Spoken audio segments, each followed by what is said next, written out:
జయశంకర్ జిల్లాలో ఈ నెల 17న అంటే మంగళవారం రోజు డిప్యూటీ సీఎం భట్టి విక్రమార్క పర్యటించబోతున్నారు. ఇక దీనికి సంబంధించినటువంటి ఏర్పాట్లు కూడా చకచగా సాగుతున్నాయని చెప్పుకోవచ్చు. ఇప్పటికే భూపాలపల్లి శాసనసభ్యులు గండ్ర సత్యనారాయణరావు కూడా మరి సభాస్థలిని కూడా పరిశీలించారు. అదేవిధంగా ఆయనకు సంబంధించినటువంటి పర్యటనకు సంబంధించిన ఏర్పాట్లను కూడా మరి దగ్గరుండి మరి అధికారులతో సమీక్ష సమావేశాలు నిర్వహించి కూడా ఆయనకు సంబంధించినటువంటి ఏర్పాట్లపైన కూడా చర్చించినటువంటి పరిస్థితి. ప్రస్తుతం మనం భూపాలపల్లి పట్టణానికి సంబంధించి మంజూర్ నగర్లో ఉన్నటువంటి చర్చికి ఎదురుగా ఉన్నటువంటి స్థలంలో ఇక్కడ ఏదైతే సభాస్థలికి సంబంధించినటువంటి కావచ్చు, అదేవిధంగా ఏదైతే మంజూర్ నగర్, నవాబుపేట, అదేవిధంగా ఏదైతే ధర్మారావుపేటకు సంబంధించినటువంటి గ్రామాల్లో 33/11 kV విద్యుత్ ఉప కేంద్రాలకు సంబంధించినటువంటి శంకుస్థాపనలు కూడా ఇక్కడే చేయబోతున్నారు. ఇక దీనికి సంబంధించినటువంటి ఏర్పాట్లు ప్రస్తుతం మనం చూడవచ్చు. జేసీబీలతో అదేవిధంగా ట్రాక్టర్లతో ఇక్కడ భూమిని చదును చేసేటటువంటి కార్యక్రమం అయితే కొనసాగుతూ ఉంది. ఇక యుద్ధ ప్రాతిపాదికన ఏదైతే పర్యటనకు సంబంధించి ఇంకా ఒకే రోజు సమయం ఉండడంతో మరి భట్టి విక్రమార్క రాబోతుండడంతో మరి ఇక్కడ పనులన్నీ కూడా మరి యుద్ధ ప్రాతిపాదికన జరుగుతున్నటువంటి పరిస్థితి. ఇప్పటికే కొన్ని చెట్లనైతే తొలగించినటువంటి పరిస్థితి. అదేవిధంగా ఇక్కడ భూమిని కూడా మరి చదును చేస్తున్నారు జేసీబీలతో. ఎవరైతే సింగరేణి అధికారులు కావచ్చు, మరోవైపు ఏదైతే జెన్కో అధికారులు కావచ్చు, అదేవిధంగా పోలీస్ అధికారులు కావచ్చు, అందరూ దగ్గరుండి మరి ఇక్కడ డిప్యూటీ సీఎంకు సంబంధించినటువంటి ఆ పర్యటనకు సంబంధించినటువంటి ఏర్పాట్లు అయితే చేస్తున్నటువంటి పరిస్థితి.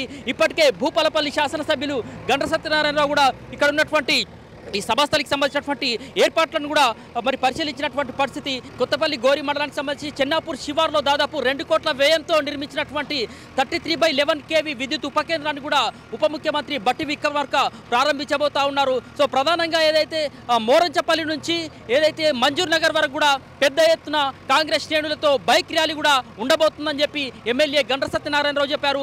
ఈ బైక్ ర్యాలీలో పెద్ద ఎత్తున కార్యకర్తలు కూడా పాల్గొనేటటువంటి అవకాశాలు అయితే కనిపిస్తున్నాయి. మరోవైపు చూసినట్లయితే కనుక జెన్కో అధికారులతో అదేవిధంగా జిల్లా కలెక్టర్కి సంబంధించినటువంటి అధికారులతో కూడా ఉప ముఖ్యమంత్రి భట్టి విక్రమార్క సమీక్షా సమావేశాల్లో కూడా పాల్గొనబోతా ఉన్నారని చెప్పుకోవచ్చు.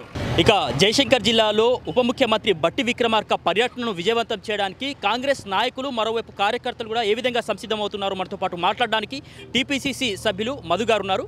నమస్కారం అండి. ఇప్పటికే ఉప ముఖ్యమంత్రి భట్టి విక్రమార్క రాబోతున్నారు. కాంగ్రెస్ శ్రేణుల్లో ఇది ఎంత మేరకు ఉత్సాహం కలిగించే అవకాశం ఉంది? అందరికీ నమస్కారం. రేపు ఉప ముఖ్యమంత్రి గారు భూపాలపల్లి జిల్లా కేంద్రాన్ని సందర్శించేటువంటి కార్యక్రమంలో భాగంగా అనేకమైనటువంటి అభివృద్ధి కార్యక్రమాలకు శంకుస్థాపన ప్రారంభోత్సవాలు చేయబోతా ఉన్నారు. రేపు ఉదయం 10 గంటలకు గోరికొత్తపల్లిలో 2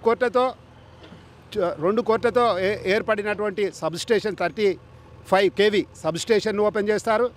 అదేవిధంగా అక్కడ నుంచి నేరుగా భూపాలపల్లి 8 లైన్ పోయేటువంటి దారిలో సింగరేణి వాళ్ళు ప్రొవైడ్ చేసినటువంటి అద్భుతమైనటువంటి ఎకరా 18 గుంటలలో ఇక్కడ సబ్స్టేషన్తో పాటు స్టోరు ఇంతకుముందు ఈ స్టోర్ ఎక్కడైతున్నదంటే నక్కలగుట్టలో, ఈ మొత్తం ఉమ్మడి జిల్లాలో నక్కలగుట్టలో మాత్రమే ఉంది. ఇక్కడ ఒక అద్భుతమైనటువంటి ఎలక్ట్రిసిటీకి సంబంధించినటువంటి స్టోరు, అదేవిధంగా డిఈ ఆఫీసు, ఎస్సీ ఆఫీసులను కూడా శంకుస్థాపన చేయబోతూ ఉన్నారు.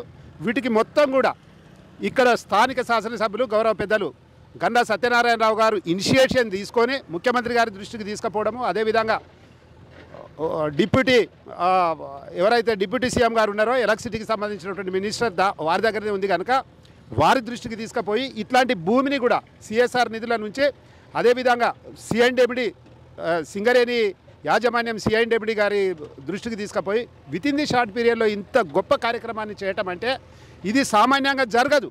ఇక్కడ ఎకరా 18 గుంటల భూమి ప్రభుత్వంది కాదు, ఇది సింగరేణిది అయినప్పటికీ సింగరేణిని, అదేవిధంగా ఇది ఎలక్ట్రిసిటీ డిపార్ట్మెంట్ని, ఇదే విధంగా ఇక్కడ ఉన్నటువంటి సంబంధించినటువంటి అనేకమైనటువంటి డిపార్ట్మెంట్ని కోఆర్డినేషన్ చేసి వితిన్ ది షార్ట్ పీరియడ్లో అద్భుతంగా యుద్ధ ప్రాతిపదికన ఇదంతా కూడా క్లీన్ చేపిస్తూ ఉన్నారు. రేపు ఇక్కడికి 10:30కు ఇక్కడ శంకుస్థాపన చేయబోతూ ఉన్నారు. కాబట్టి కాంగ్రెస్ పార్టీ శ్రేణులకు, అదేవిధంగా ఈ ప్రాంతాన్ని అభివృద్ధి కావాలని కోరుకునేటువంటి అందరూ కూడా ఈ శంకుస్థాపనలో పాల్గొని భట్టి విక్రమార్క గారికి ఘన స్వాగతం పలకవలసిందిగా ఇక్కడి ఒక కాంగ్రెస్ సింపథైజర్గా విజ్ఞప్తి చేస్తూ ఉన్నాను. సో మొత్తానికి ఇది ఏదైతే ఉప ముఖ్యమంత్రి భట్టి విక్రమార్క పర్యటన నేపథ్యంలో మరి ఎవరైతే అభివృద్ధి కోరుకునేవారు కావచ్చు లేకపోతే కాంగ్రెస్ శ్రేణులు కావచ్చు పెద్ద ఎత్తున తరలి వచ్చేటటువంటి అవకాశాలు ఉన్నాయని చెప్పేసి టీపీసీసీ సభ్యులు చల్లూరి మధు చెప్తున్నారు.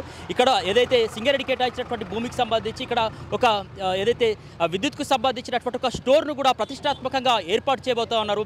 ఎమ్మెల్యే గంట సత్యనారాయణరావు ప్రత్యేకమైనటువంటి చొరవతో ఇక్కడ అధికారులందరినీ కూడా సమన్వయపరిచి యుద్ధ ప్రాతిపాదికన దానికి సంబంధించినటువంటి పర్మిషన్స్ కూడా తెప్పించి ఆ పనులు కూడా చేపించడం జరుగుతుందని చెప్తా ఉన్నారు. సో ప్రతిష్టాత్మకంగా చేపడుతున్నటువంటి కార్యక్రమానికి అందరూ కూడా హాజరై విజయవంతం చేయాలని చెప్పేసి కూడా మరి కాంగ్రెస్ శ్రేణులంతా కూడా పిలుపునిస్తున్నటువంటి పరిస్థితి అయితే ఉంది.